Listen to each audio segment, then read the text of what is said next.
where it looked like the chain reaction from an atomic device might never stop. Are we saying there's a chance that when we push that button, we destroy the world? Chances are near zero. Near zero. What do you want for theory alone? Zero would be nice.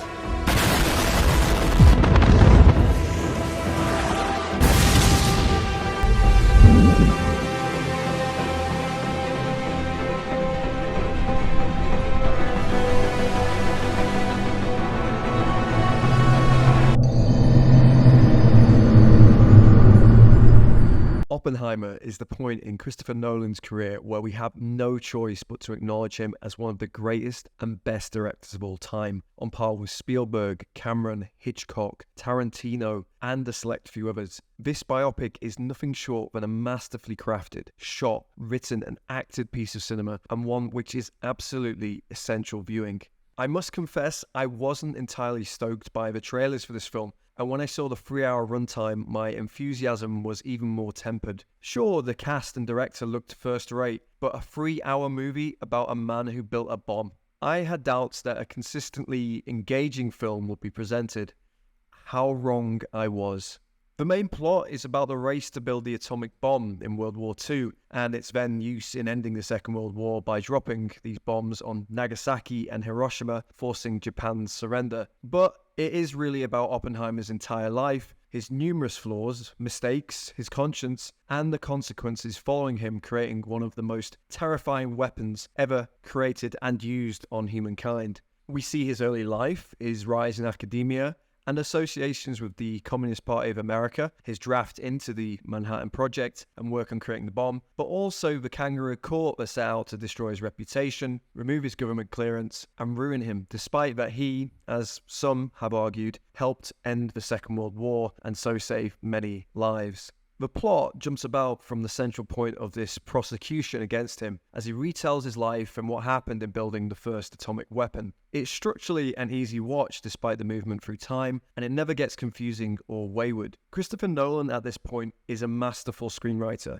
and the script is beautifully refined in order to ensure those 3 hours are squeezed for all their worth. Then mix that in with an absolutely stacked cast. Cillian Murphy, Emily Blunt, Matt Damon, Florence Pugh, Robert Downey Jr., Rami Malek, Gary Oldman, Josh Hartnett, Aaron Aldenreich, and you get a mesmerizingly brilliant ensemble picture. Seriously, everyone wanted in on this film, and it's not hard to see why. Those Oscar bells will be certainly ringing for Cillian Murphy and Christopher Nolan. And we should single out Cillian Murphy here for perfectly capturing the haunting personality of Oppenheimer. His mimicry of Oppenheimer's voice, timbre, and pacing is truly exemplary. And I say haunting as he is a bizarre character, haunting and haunted, even before the destruction caused by the atomic weapon that he births. It's a captivating performance. Not to say that the other actors and actresses do not deliver. In fact, everyone delivers in this movie. Everyone brings their A game. My only gripe is the film leans perhaps too much on us being on Oppenheimer's side.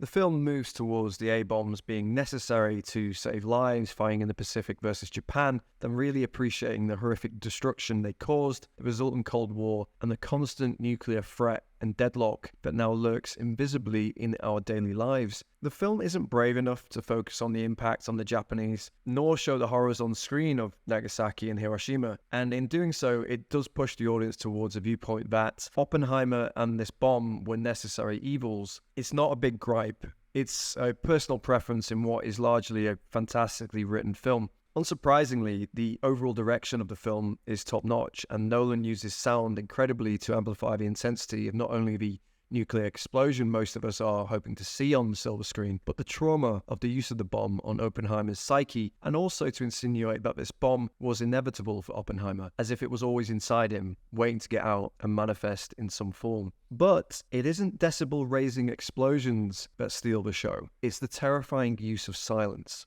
The seminal A-bomb scene will surprise you. Musically, it has a great and fitting score, but the sound design is what will make the price of the cinema ticket worth admission. Again, if we talk about the Oscars, then this is my tip for best sound.